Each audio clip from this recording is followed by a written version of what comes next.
اب زنا جو ہے اس کے لیے حضور نے جو کچھ فرمایا وہ سن لیجئے. عن ابن عباس قال ما رأيت شيئا اشبه باللمم مما قال ابو ہریرہ عن النبی صلی اللہ علیہ وسلم. حضور کی حدیث ہے ان اللہ كتب على ابن آدم حظه من الزنا ادرک ذلک لا محال. اللہ تعالیٰ نے ہر انسان کا زنا میں ایک حصہ لکھ دیا ہے جو اس کو پہنچ کر رہے گا.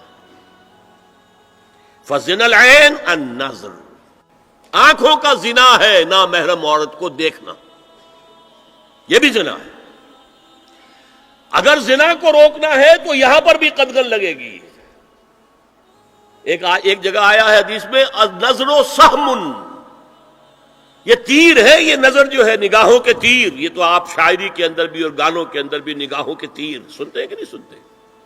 النظر سہم، یہ تیر ہے.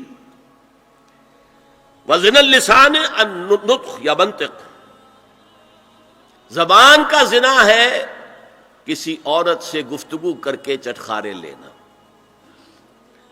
عورت کی آواز میں بھی ایک لوچ ہے، حسن ہے. اللہ تعالیٰ نے اسے سراپا ایسا بنایا ہے کہ مرد کے لیے اس کی ہر شے کے اندر اٹریکشن ہے، اس کی آواز میں اٹریکشن ہے.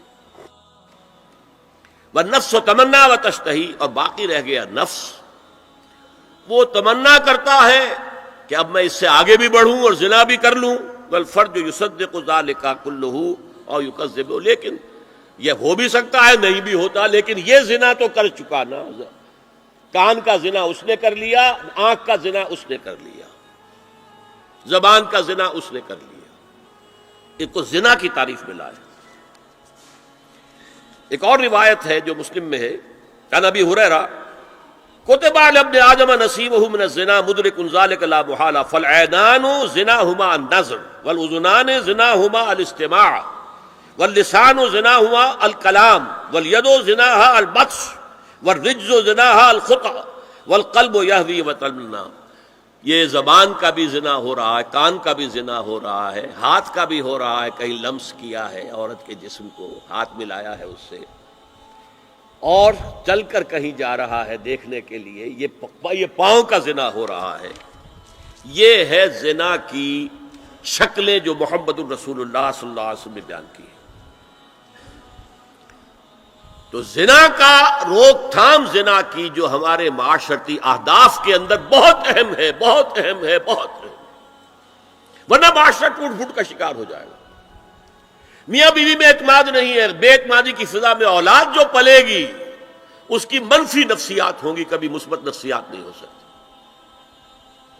والدین میں محبت ہے، آپس میں اعتماد ہے، ایک دوسرے پر اعتماد ہے، ایک دوسرے کا لحاظ ہے، ایک دوسرے کی دلجوئی ہے، ایک دوسرے کی مدد ہے. یہ ساری چیزیں جو ہے وہ ایک فضا پیدا کرتی ہیں گھر کے اندر.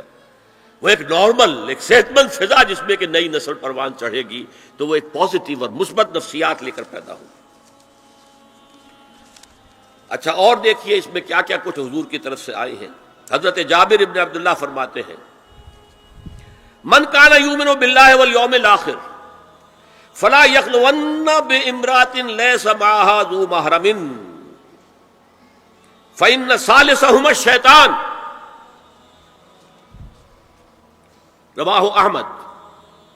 دیکھو، جو شخص بھی اللہ پر اور یوم آخر پر ایمان رکھتا ہو وہ کبھی کسی اجنبی عورت کے ساتھ خلوت میں نہ رہے، ملاقات نہ کرے جس کے ساتھ کہ اس کا کوئی محرم شامل نہ ہو. کوئی عورت آئی ہے آپ سے مسئلہ پوچھنے کے لیے، اس کا باپ، اس کا بیٹا، اس کا بھائی، اس کا شوہر ساتھ ہونا چاہیے، اکیلے نہیں. اس لیے کہ ثالثہما الشیطان. جہاں یہ ایک مرد اور ایک عورت جو ایک دوسرے کے لیے نامحرم ہے، جب ملیں گے تیسرا وہاں شیطان موجود ہوگا. اسی طرح حضرت ابن عباس کی روایت ہے لا یخلون رجل بامرأۃ الا ومعها ذو محرم ولا تسافر المرأة الا مع ذی محرم.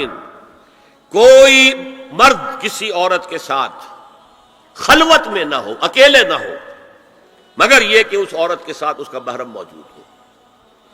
اور کوئی عورت سفر نہ کرے جب تک کہ اس کے ساتھ محرم موجود نہ ہو.